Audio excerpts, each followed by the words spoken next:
Since I've been here, we've never really been out to a tournament like this before. We've always hosted or played single games. So, it's an exciting challenge for our team. They wanted to go play some new opponents, some new teams.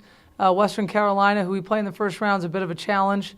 They lost their first 3, then they won their last 6. So, that's our focus. We came back from Stanford, had 2 practices specifically on Western Carolina. We'll come back Christmas night, practice, and then leave for Miami the next day.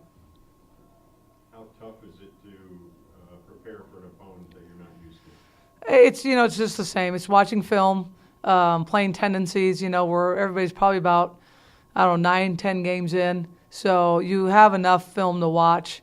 I think before the break it would have been tougher.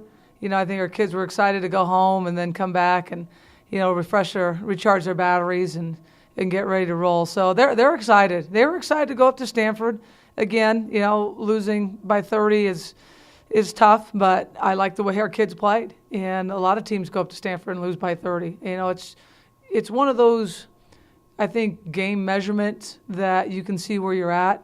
You could lose by 40 or 50. I just saw UConn and Cal yesterday, and that was a tough one. But going to play Western Carolina and a very well-coached team, it'll be a lot of fun. Coach, there are worse venues to have to go to play a tournament in than Coral Gables? Yeah, I can't think of one right now. Maybe Hawaii would be another one. But, like I said, it's Katie Meyer, who's the Miami head coach, is a very good friend of mine. It was neat to have that relationship, and I said, we'd like to go to your tournament at some point. So it worked out this year.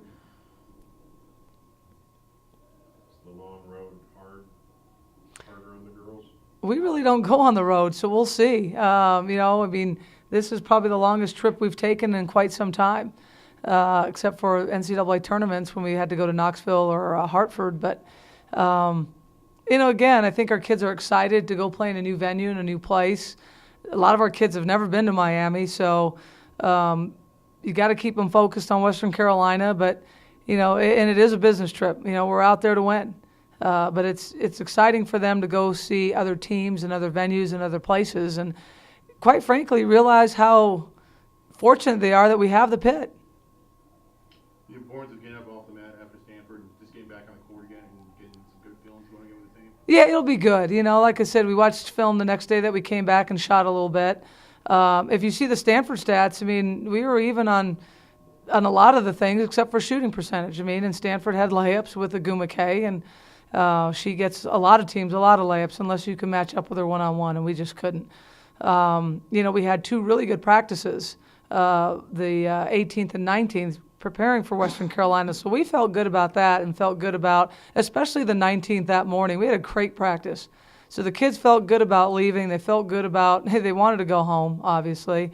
But you want to leave on a good note, and they did. Do you think you're getting a bunch of kids back there a little refreshed, batteries recharged a little bit? Yeah. The only one that won't play is Diva, and she's still out. But other than that, I think the kids going home or taking a little bit of a break. Not every kid could go home, but just taking a little bit of break, not setting your alarm, not studying for finals, doing all that. I think they're ready to come back.